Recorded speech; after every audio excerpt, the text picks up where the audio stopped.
You may have picked up from just some of the presentations that Clay put up there. We are a global organization. In fact, we operate in all continents and over 61 countries, as Clay said.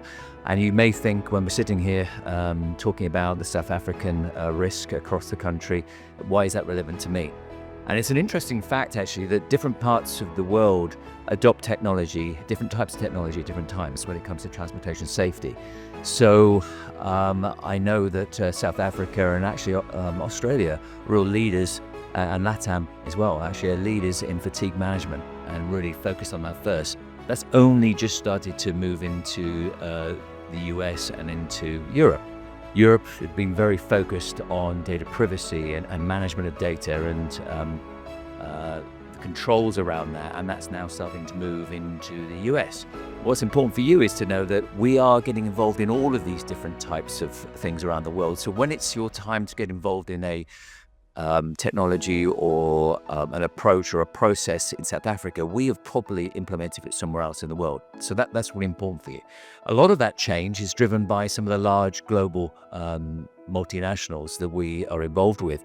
And what is important there is they really drive innovation and push for change.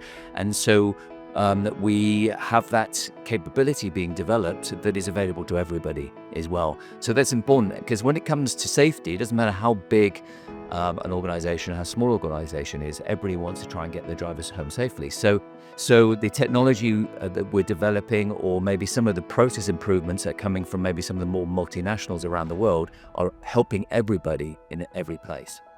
But one thing that perhaps this room, and certainly I said the same to the audience over in Johannesburg, was that you may not realize this, but South Africa has got the biggest amount of cameras and certainly drive cam from lytics cameras outside of North America. The amount of data you're collecting in this country is significant, and you have the opportunity to really use that data and share that data. When it comes to safety, it doesn't matter whether it's your fleet, your competitor's fleet, whatever it may be, you want them to get home safely. And so there's a real opportunity to have call it something, an Optix safety network where everybody is sharing the data. So you can see, as you saw with Clay's presentation, where some of the hotspots are. And to know about it, not maybe a week later, say, yeah, you don't want to go near there. You want to know about it immediately, live, in real time. Some of the technology like that is available now. It's happening in the US, where you can dial into another drive cam camera that's not in your fleet. It's all anonymous, it's all controlled, and see what's actually happening on the road there and then.